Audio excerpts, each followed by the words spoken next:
Hi guys! It's me, Ashrin, and welcome to our new vlog na naman. And today, meron tayong mga kasamang isang sikat na writer ngayon sa Wattpad. At alam ko, kilala nyo na siya, be. Siya si Yenny, babe. So, alam ko, kilala nyo na, di ba? Yung mga mahilig magbasa dyan ng Wattpad. And ngayon, makakakolab natin siya. And I'm so very excited na mga kasama ko siya ngayon. Siyempre, as a writer, sobrang laking opportunity nito na makilala ko ang co-writer ko, be. So, ano pa hinihintay natin? Ipapakilala ko na siya.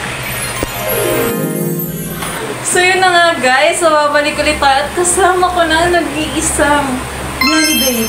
Hello! Hello mga ka-cupcake! Thank you so much, Miss Andrea. Nandito na ako sa vlog niya. Sobrang saya ko. Talaga hindi ako makapaniwala na andito ka. Ako din. Thank you so much. Isa ako sa mga napili ni Miss Andrea na sumama sa vlog niya. Nung minessage niya ako mga ka-cupcake, talagang nakahiga ako nung napagulat talaga. Nagulat din ako eh, kasi pinaunlakan niya ako, be. Thank you so much. Naunlakan mo ako sa vlog mo.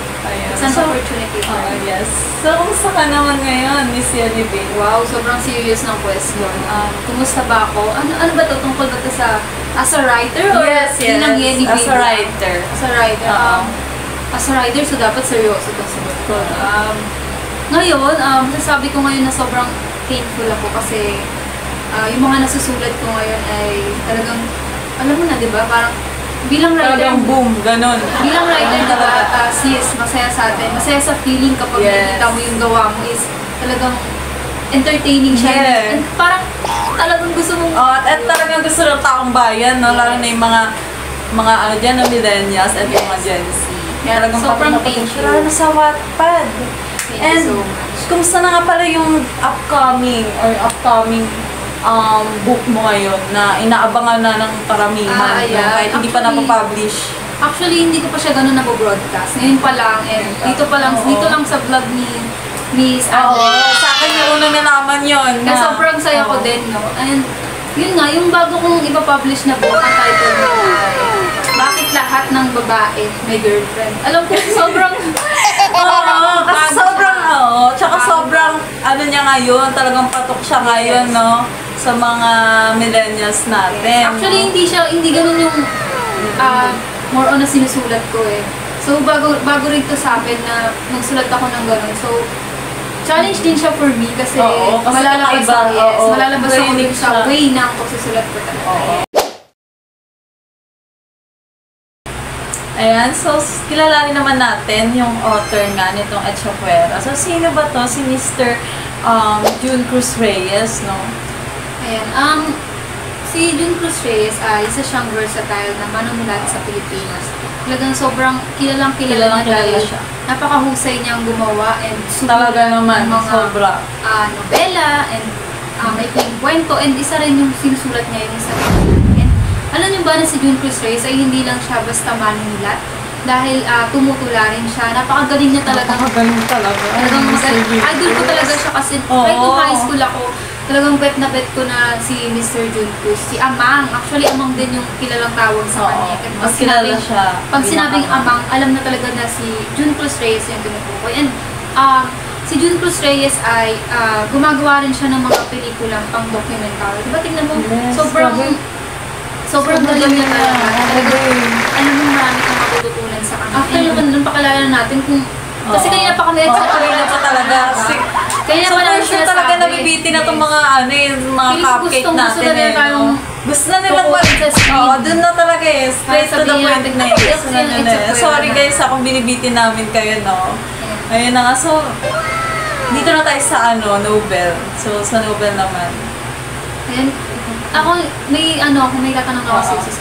Sige. Okay lang, for sure. Nung nakita mo yung libro na yun, di ba nakita mo yung title, Echafuera. Parang, wow! Kakaiba talaga siya. Parang sa title pa lang, malalaman mo na. Ang tanong ko lang sa'yo, sis, wow, parang vlog ko ba ito? Parang vlog ko ba ito, sis? Hindi, lang talaga. Parang ready lang talaga kasi June Cruz Reyes na eh. Actually, si June Cruz Reyes talaga. Si June Cruz Reyes kasi talaga, sis, isa siya sa mga standard ko talaga. Kaya ganito na lang yung parang pagpagigil ko. Gigil? Paano gigil? Huwag kasi. Paano gigil ba? Wala na yung manggig. Baka patayin na naman ako. Lumaka muna tayo. Yung nakaitanong ko sa Chris. Nung nakita mo yung Etsapuera, yung libro ni Jun Cruz Reyes or ni Amang, ano yung parang nasabi mo tungkol saan? Hindi mo pa nababasa, title pa lang. Title pa lang. Siguro ang una ko talaga naisip dito is kahirapan talaga. Yeah. Kasi yung sa title itself, parang pinoportray niya talaga yung, kumbaga yung bilang tao, hindi ka binibigyan ng, hindi ka pinaprioritize sa lipunan, mga ganun. Yun talaga yung una kong naisip talaga kahirapan din. Actually, At yung mga mabababang uri, actually parang pasok dito yung marxismo eh. Yung yes. marxismo Nasabi niya na, actually Oo, ganyan ayun. din yun sa akin. Sabi ko, Etsapuera, parang wow, Oo. big word. Parang Big ang dami word ng ang daming pasok sa gustong isip mo sabihin, talaga. diba? Ang daming gustong sabihin ni Amang sa title niya pa lang. Title Pa lang parang alam ang dami ng gustong itatak sa isip natin. Kaya nga, excited na akong pag-usapan din talaga kung ano naman yung nilalaman ng libro. So excited na ba kayo guys? Siyempre excited na yung mga sila. Excited na. Sige, hindi na namin kayo bibitinin. Ayan, so ano nga ba meron sa libro na Etsapuera, no? So nga pala yung libro na to is nanalo siya sa National Book Award. Sobrang grabe. Sobrang malaking praise kay Mr. Jun Cruz Reyes. And also, yung Yes. book nga pala na to, Yung libro na to, Oo. medyo mahaba siya, guys. sobra. Mahaba talaga siya. Hindi siya medyo. Talagang mahaba siya. Oh, Kasi yung literal. pages nito is 410. Tama ba? Grabe, Yes, 410 pages. no? And meron siyang 26 kabanata. Ayun. Pero, actually, naisip ko, para sa mga kabataan kasi yung viewers mo, feeling ko yun yung medyo negative yun side yung medyo na. negative sa kanya. Kasi nga, Hindi na siya actually negative. For me, yung take lang nun sa mga kabataan. yung, Pero yung kasi libro itself, hindi mapaisip siya negative. agad kayo. Kumbaga, ang haba ng book, kaya kada chapter, ilang page yun, mga 20 page, ganun. Tapos, ang ano lang niya is, hindi siya straight to the point, guys, no? Hindi siya straight to the point. Ano siya? Medyo maligo yung pagkaka-narrate Kasi ng feeling ko nga author. masyadong mahaba. Kasi mahaba Pinahaba nga siya siya. ng libro. So, oo. siguro yun din Gano'n yung- niya 20 pages. 26 pages. 26 Yes. pages. Binilang Every ko siya. chapter. Oo, ganun siya kahaba. Ilang days mo siya nabasa? Actually, ako umabot ata ako ng mga 5 days, mga 5 ganun. days. Ako Pero siguro- putol-putol naman Ako yun. siguro mga 3 Ano? 3 ganun. Ay, 3 to wow, 3 to grabe. 5. 3 to 5. Batak talaga. Hindi, kasi Jenny.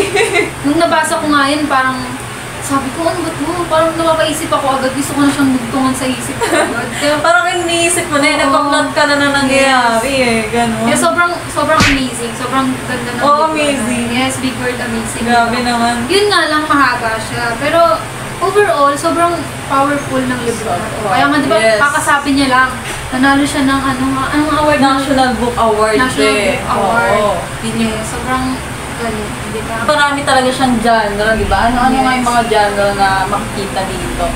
Yes, una, di ba, parang kasaysayan. Kasaysayan. Yes. Pasok dyan yung kasaysayan, guys. Yung katha ng libro na to, una kasaysayan, no? Makikita natin na yung nilalaman talaga ng libro. Kasaysayan. Actually, andun na kasama dun yung sinakop tayo ng Hapones, Kastila. Kastila, at saka ng mga Amerikano. And sumunod, I think nakita ko din yung pag-ibig. Diba? Pag-ibig, oo. Yes, Actually, pag-ibig. marami siyang kwento dun ng pag-ibig eh. Siguro natataka sa yung mga unang, viewers natin. sa unang part pa lang, pinakita na agad dun eh, yung pag-ibig. pag-ibig talaga. Mamaya mas palalawakin natin. Palalawakin Kasi ko, namin. medyo Kumbaga, bibigay kami ng buod sa inyo, no? Oo. Para hindi So, kwento ni magtaka Miss sa mga Andre. cupcake natin, no? Yes. Oo. Yun, Tapos next, ano yung next na Ano? genre doon? Pakikipagsapalaran. Pakikipagsapalaran. Pakikipagsapalaran. Actually, ang dami talaga pinagdaanan doon ng mga characters, Yes. no? Parang makikita rin Oo. natin yung mga buhay talaga nila. Yung buhay Yung nila, mga kaganapan oo. talaga. Yun, Yung mga parang- paghihirap na naranasan nila sa pananakop ng mga Yes. mga kanula rin. Ayan nga. Tapos sumunod naman, sa tingin ko, ang dapat naman natin din sabihin kung ano naman yung or elemento, anong type ng novel ba ito. Para naman sa mga viewers natin, if ever na gusto talaga Kung nilang nagtataka basahin. nga ba sila. Diba? Tungkol siya sa social realism. Realism. Ayan. Tulad ng Social mga realism. nasabi na rin naman namin kanina eh. Kung ano yung tungkol saan, parang medyo may idea na kayo. Sa title pa lang, Etsapuera. Di ba pag Oo. naisip mo, ano bang, ano ba? Ano ba yung pag sabi Oo. Etsapuera? Ano ba yun? Di ba parang, Actually, yung Etsapuera na to, kung nagtataka kayo, no, ang pinaka mini-main point nito is yung mga itim at yung mga makuti. So, ang nagiging Etsapuera dito yung mga itim.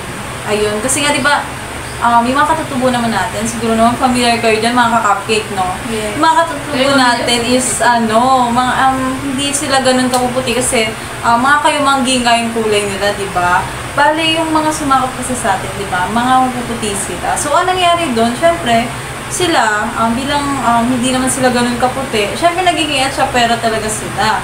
Ayun yung pinaka-main point nila. Doon sa It's a Puera, parang sinasabi na doon na kung patungkol lang to para sa mga taong nasa laylayan. I think Yes. maraming makaka-relate Big word, no? dito. Yes. Magbasa talaga. Kailangan yung magbasa talaga, babe. Yes. Ayun, so, ready ka na? Ano ito nang magbuod? Kasi feeling ko mas kaya ni Miss Andrea yung ibuod kaysa sa akin. Oh, sige, ako na magbubuo. Yes, so pakinggan natin siya. Yan, ibubuod niya na yung It's a Puera. So, bumalik tayo sa buod, no? So, bale, ang pinaka nangyari kasi dito, nag-start siya sa tatlong character. Bale, may tatlong character to. Sila, Kerubin, or mas kilala bilang Ebong, si Lola Sion, at si Tatay Ben. So, bale, nag-start to kay sa pagkakwento ni Lola Sion patungkol sa ninuno niya. So, kung ano yung nangyari dun sa ninuno niya. So, pinakilala niya yung mga character, sila Karayo at si Oisang. At dito, sinabi niya yung naging pag-iibigan na nila Karayo at ni Oisang. At si Oisang, isa siyang usa. So, bali yun yung pinaniniwalaan ng mga ninuno niya, no? Hindi natin sure kung haka-haka ba yun or what, or baka ayun lang talaga yung tunay na nangyari. Tapos, nagkaanak sila, silang dalawa, nagkaanak sila, at ang naging pangalan nito ay si Payo. Ngunit, sa kabilang palad, no, nagkaroon ito ng conflict. Yes. No, ano ba yung naging conflict doon? Kasi nga, ito yung nabanggit niya kanina, si Oisang ay isang usa. Nabanggit niya na nabanggit niya na si Oisang ay isang usa. Meron kasi silang kasunduan. Bali, ang sabi kasi ni Karayo kay Oisang, sige na, kasi pakilala mo na ako sa mga magulang, gusto ko na makilala. Magkasabik na sabi kasi si Karayo Kasi doon. sino ba naman sis? Di ba parang nagkaanak Kasi na kayo? matagal pa Kilala mo, ano ba Kumbaga matagal na sila nagkasama na Yes, ni parang- Oisang Tapos, hindi niya pa rin nakikilala yung mga magulang Kaya pinilit ni niya Oisang. kasi Oisang na ipakilala na sa kasi na ba nagpapakaawa. Di ba nagbibig siya. Oo. Makikita mo na doon pa lang may pagbibig na talaga. Nagkaganap na yung big. Oo. Hindi. No, yung parang nag-beg siya kay Oisang na pakilala mo na sa akin yung mga magulang ko. Pero sabi kasi ni Oisang, ayaw niya, di ba? Hindi Ayaw Oisang. niya. Pero, Kasi nga, kumbaga may kasunduan kasi na pero, syempre, napilit siya. Ngayon, nung sinabi ni Oisang, sige, papakilala kita sa mga magulang ko, pero i-promise mo, kasi ito yung kasunduan nila na bawal kang tumawa or bawal bastusin ng kahit bawal na sino. husgahan. Bawal bastusin ng kahit na sinong tao. Yung mga Yung magulang pamilya niya, niya o oo, yung magulang niya. Hindi nga ako naman si Kirby, ay si Karayo na sige, oo, sige, promise, promise daw. Pumayag siya. Kasi nga, naniwala din kasi si Oisang na baka nga hindi naman husgahan, ganyan. Ngunit, sa kabilang palad, ang nangyari kasi noon, nung nakita niya, nagulat din siya kasi nga, usa pala yung yung mga magulang ni Oisang. Pero hindi niya naman binastos. Parang, kasi pinandaan niya yung promise niya eh. Pero ang nangyari kasi nung parang yung mga kapitbahay. Yung mga kapitbahay talaga niya yung mga kapitbahay yung husga. Kasi nagulat din sila. Kasi syempre tao si Oisang, tapos nagulat sila bakit yung mga magulang, bakit usa, ganyan. Kaya parang yun, parang nilait, binastos, and whatsoever na. Dahil doon, yun nga, di ba sabi niya kapag nga raw binastos ng kahit na sinong tao yung pamilya ni Oisang, Mag-break yung spell. and mawawala na siya. Kailangan niyang umalis sa pilit. Kasi nga, anong nangyari kasi doon, si Oisang, parang ginawa lang siyang usa nung Bathala, parang yung pinaniniwalaan yung Bathala. Parang ginawa siyang usa nun. Kasi nga, nakita nung Bathala na nalulungkot si Karayo. Ginawa siyang tao. Ginawa siyang tao. Kasi nga, nakita nung Bathala na nalulungkot si Karayo lagi. Kasi wala nagkakagusto sa kanya, ganun. Yes. So, doon niya nakilala si Oisang bilang tao. So, dahil nga na-break yung spell, umalik ko sa pinagiging usa. And yun, umalis na siya noon, parang naiwan ng mag-isa si Karayo. And yung anak nila. Yung anak nila na, doon na nagsimula na parang mag-iba na si Karayo. Kasi ang alam ni Karayo, magaling siyang mangaso, and everything. Pero nung simula nung umalis kasi nga nabastos yung family. So, yun yung kasunduan nila. Kapag nabastos, aalis na siya. Nagpaalam na si Oisang kay Karayo. And doon na umikot naman yung kwento kay Karayo and dun sa anak niya. So, yung anak niya kasi, ang tunay na pangalan ng anak niyang babae, and yung anak niya babae na ito kamukha ito ni Oisang, no? Actually, tatlo yung anak nila, sis. Oo, Tatlo yung naging anak nila. Dalawang babae, dalawang lalaki, at isang babae. At yung ang babae nga, ayun nga si Payok. Payok yung pangalan niya. So, dahil nga namimiss na ni... namimiss na. Ayun, so, dahil nga na-miss niya yung asawa niya, ganyan, pinangalanan niya Oisang yung kanyang anak na si Payo. So, ang nangyari doon, medyo i-password na namin, kasi sobrang haba talaga. Ang nangyari, nung lumaki na nga si Oisang, o yung anak niya, may nakakita dito kay Oisang na isang pari.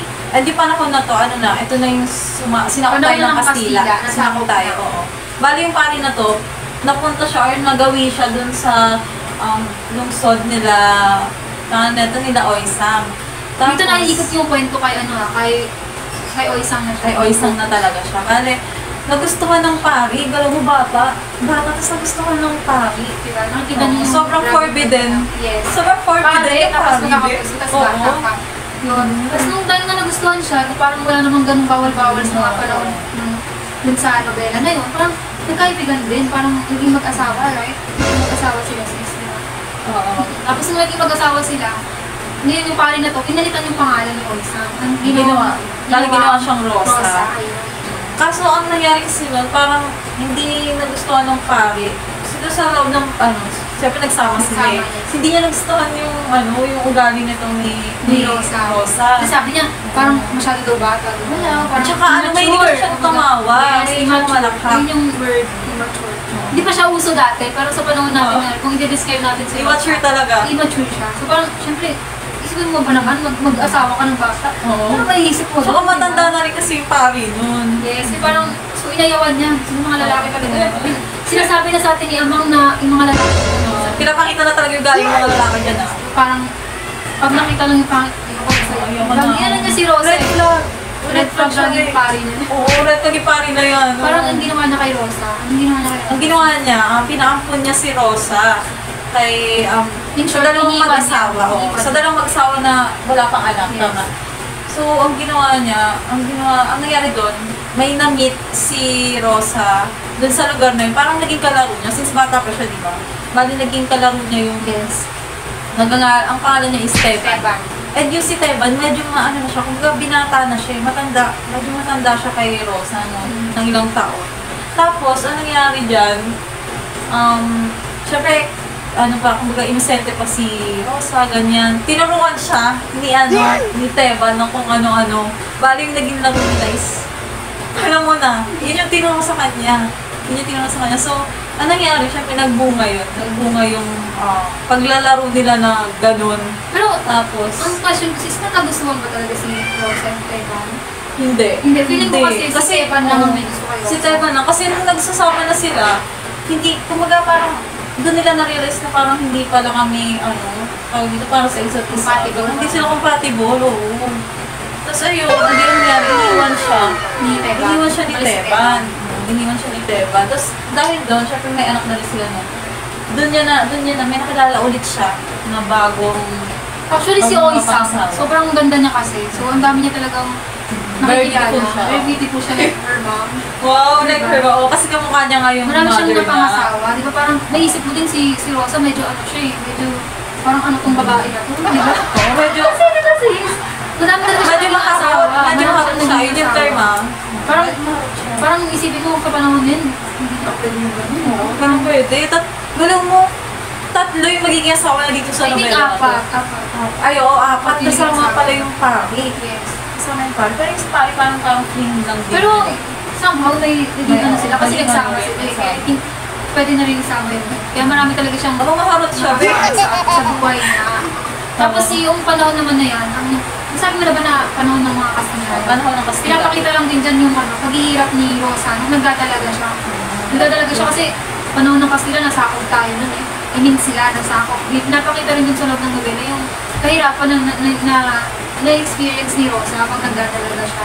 Tapos sumabay pa na parang maraming lalaki na pumasok sa buhay niya. Tapos Diba? Parang nawawala lang din. So, doon lang umiikot yung ni Rosa. So, sino nga ba yung kasunod na ng pangasawa niya?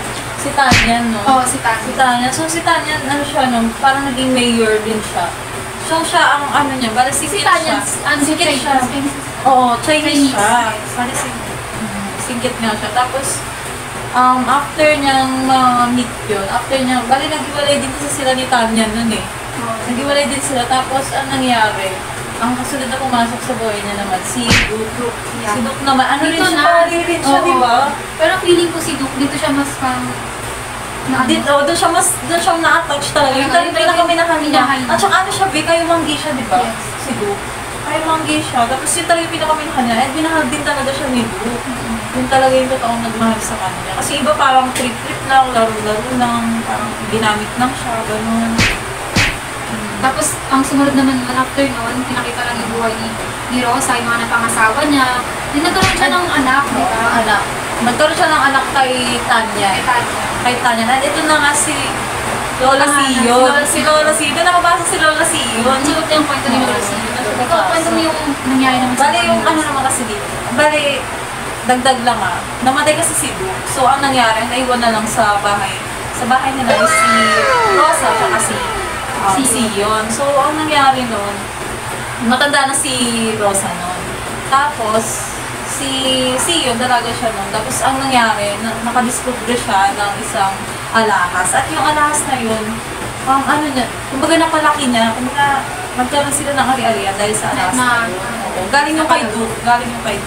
So, ang ginawa niya, dahil nga matalino kasi itong si Sion, naisip niya magnegosyo, tapos nagpautang din siya. So, ang nangyari nun, hanggang sa kasalukuyan, hanggang sa panahon ni Kerwin, kumbaga naitabi nila, na-preserve nila yung yaman nila, magmula noon. So, ang nangyari, ay dagdag lang pala sis, sabihin lang natin na yung kwento na to, nangyayari rin siya habang sinasakop sila.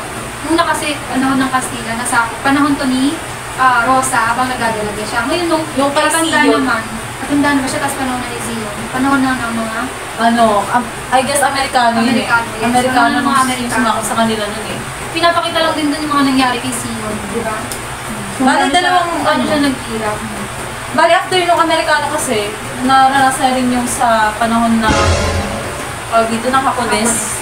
Naranasan niya rin yun. Nagkasalukuyan na nga. Ayun. Tapos ayun, saan ka na yun? Saan mo na? Yun doon na naman tayo kay Rubin. Ayun, pakilala muna natin na si sa kasalukuyan na to naman, guys, tapos ang asawa niya. Nagkaroon siya ng anak, di ba? May tama ko. Tapos yun na si Ruben. Si Ruben yung naging bunga ng anak ni Sion, tapos yung asawa niya pangalan ko, sinabi mo Ni Sido. Sino ayun. Ang naging anak nila, pangalan ng si Ruben. Tapos, yun naman si Ruben, pinento lang din yung buhay niya, tapos yung mga naging asawa niya, tapos yung mga naging problema nila, yung paghihirap na naranasan nila sa mga matataas na tao, bago sila inaapi, doon. Balik kung paano sila nagiging atsapwera. Yes. Tapos doon, umikot naman yung kwento sa anak niya na, ito kasalukuyan na to guys. And yung anak nila, tulad ng sinabi niya kanina, si Kerubin, and kilala rin siya bilang Ebong. Ebong yung pinakatawag sa kanya. Si Ebong naman, pinakita rin dito kahit nakasalukuyan na siya, pinakita kung gano'n siya naghihirap sa buhay niya. Siya yung nagnanarrate pala dito guys. Actually, siya yung nagnanarrate dun sa pinakakwento. Kasi di ba nagtatanong siya, parang gusto niyang malaman kasi di ba nga, lumaki siyang walang magulang, hindi niya nakilala actually yung mga magulang niya, nanay niya. Tapos parang gusto niya malaman kung ano ba yung sa tauhan niya, kung saan siya nagmula. Kaya hindi magkakilala niya, gano'n. Yes, kaya kung magtataka kayo, yung novela, parang siya nagsimula siya nga, diba, sa mga ninuno, panahon ng mga bago tayo sinakop ng mga Kastila, panahon ng mga, yun yung kailangan kalayo, diba? Pinakwento niya sa lola at sa tatay niya. Tapos nakita lang din kung gano'n yung naghirap si Ebo sa kasalukuyan. And yun din, pinakilala rin yung mga nakilala ng mga kaibigan. Mga kaibigan. Pinsan niya yun. I guess pinsan niya yun. Lalo na yung, ang pinaka tumatak talaga dito or pinaka-pinocus talaga ng writer talaga is yung sa pinsan niya si Bigo. Boy B. Ayun, si Boy B. Nakakalito talaga yun. Kasi medyo maraming marami talaga kasing character, guys. Ayan, kasi nga 400 pages ba? Alam nga 3 taon naman. Ayun, si Boy B. Dito naman kay Boy B, ano naman kwento kay Boy? Kasi parang ano lang siya eh, parang pinakilala si Boy as tahimik na tao. Nalulungkot talaga ako guys sa kwento ni Boy talaga. Actually ako, isa sa mga nasaktan ako sa kwento ni Boy. Kahit maliit nga, maiksi lang yung ano niya, parang exposure niya dun sa loob ng murid. Sobrang sakit talaga na nangyari sa kanya. Talagang tagos-tagos sa puso yung nangyari. Kaya kung ano nangyari, spoil mo na kasi. Sige, spoil ko na kayo Bali kasi ang nangyari doon, si Boy Dick, dahil nga wala siya masyado, nga lang hindi siya nakapag-aral eh. So, ang ginawa, may isa siya, nakilala niya yung mayor. So, ang ginawa ng mayor, pinapunta siya sa Maynila, ginawa siya ng trabahador. Pero yung sahod, hindi sa sahuran siya, hindi siya inaabutan ng pera talaga. Parang ginagamit lang yung, sakit na diba? Ginagamit yung, pinakayahan niya, ginagamit, tapos hindi naman siya papasahulin. Parang nakikita mo na yung markismo. Oo, doon na yung markismo. Ang baba talaga natin sa kanya, syempre wala siyang alam. Yun yung unang iniisip, wala siyang alam. Ang ginawa niya, bumalik siya sa Ang ginawa niya, bumalik siya ulit sa lugar nila. Sa tapos doon na pinakita lang yung buhay niya na kahit na bumalik siya doon. Ganun pa rin yung nararanasan niya, parang pinamalit pa rin siya. Doon naman, nangyari naman sa kanya, si Boy B kasi namatay. Namatay na ba? Ang nangyari kasi parang hinahanap niya yung mayor, di ba? hinahanap niya yung Hinahanap niya yung mayor. mayor. Tapos yun, nakita siya ng anak ng mayor. Bali kasi, hinahanap niya kasi parang nagkaroon sila ng konting conflict ng mayor. Tapos, ang gusto niya lang is, gusto niya lang magpaliwanag. Kausapin. Sila kausapin ng maayos. Pero itong si OA, Oo, kasi yung babae. OA kasi nung Yaya, alam mo, Yaya Hindi yun. siya yari. Ano siya? Anak siya. Ano po? Yaya ba? Oo. Kayo na lang mag-ano guys. Oo, kayo na lang mag-ano, guys. Forgot. Ayun. Ayun, yung Yaya mismo. Yaya ba? Or Nakita siya, kasi nakita siya. Nakita siya doon parang nagsisisigaw. Pag nanakaw mo lang, di ba ano? Yun yung unang siligaw magnanakaw. Siya Magnanakaw, hinusgahan niya based on appearance ito kasi si Boy B, ano siya, since mahirap nga, alam niyo naman yung damit ng, siyempre, Saka physically, hindi siya attractive. hindi siya attractive. Parang, Kaya napagkama na siya magnanakaw. parang na ano siya, parang siyempre masasaktan ka, wala ka nung gusto mo lang magpaliwanag, Oo. explain yung sarili mo. At ganyan, sisigawan ka pa, sabihin pag nanakaw ka. Hindi, siyempre nagpulit kung hindi na alam yung gagawin niya. Nataranta rin sa parang time na yun. Nataranta siya. Siguro inisip niya baka may makarinig kasi isipin na magnanakaw talaga siya. Hindi, anong nagawa niya? Siguro ito lang yung pagkakamali niya. Siguro nadala siya ng emosyon niya din. Nakano niya, Nandilim, sa accident nandilim siya, nandilim yung paningin niya, ganyan.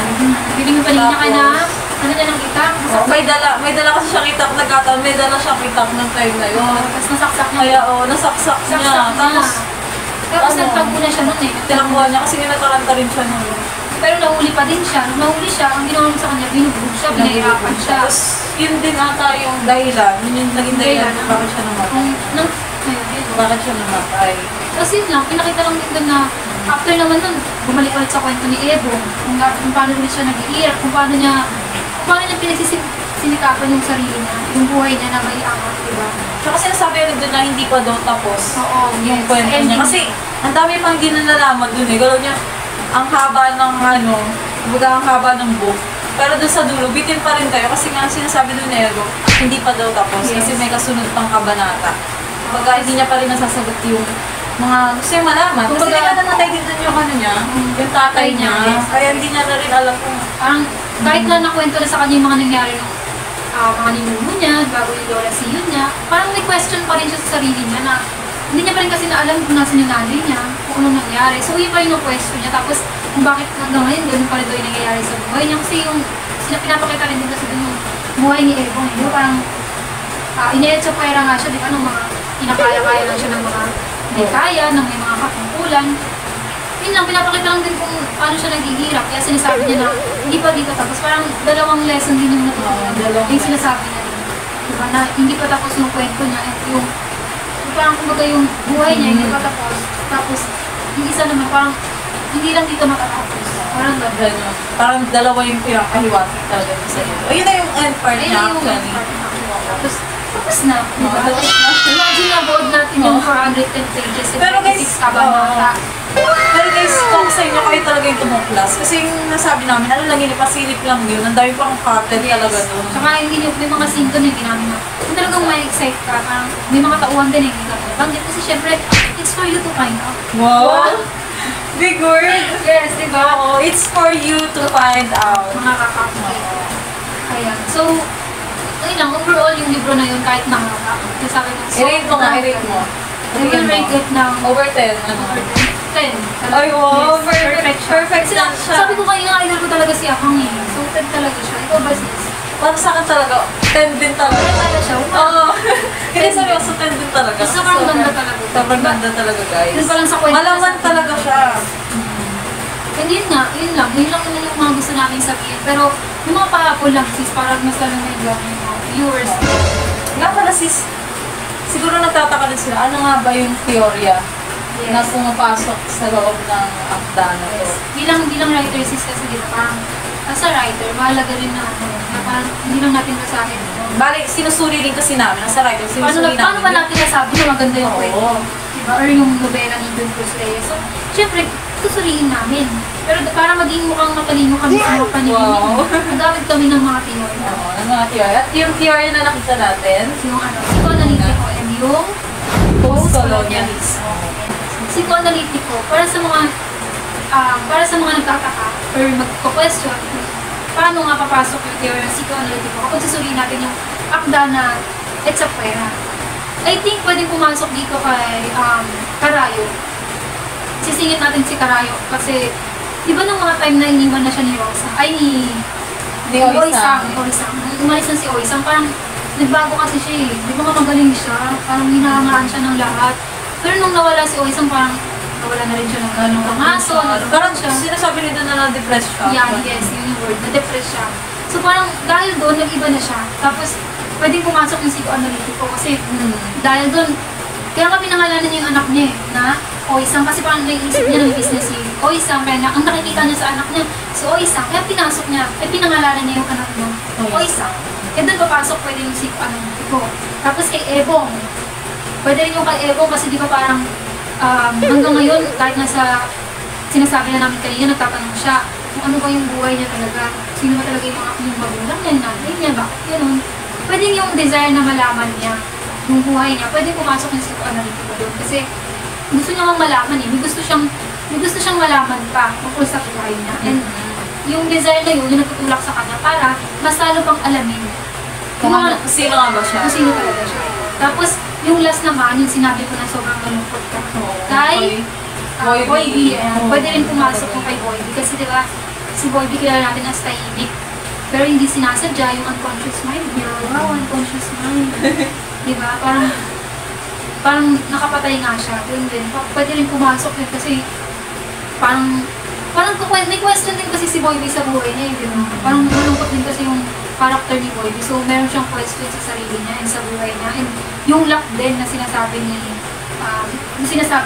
Yes. Parang may something na kulang sa buhay niya. So, gusto niya din na kaya naalala mo yung naalala mo yung scene na parang pinagbintangan sino to? Hindi yung isang bida natin.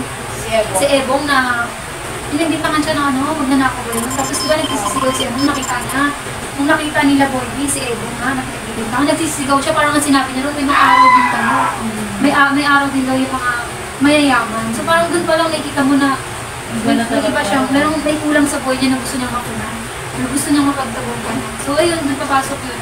Pwedeng pumasok yung So ayun na nga, sis, ano naman yung pangalawang teorya? Sabihin mo na sa kanila. So ayun yung pangalawang teorya na nakita namin dito ay yung post-colonialismo. So dahil nga, panahon, kumbaga, ito yung panahon na sinakop nga tayo ng Kastila, na Amerikano, tsaka ng Hapon.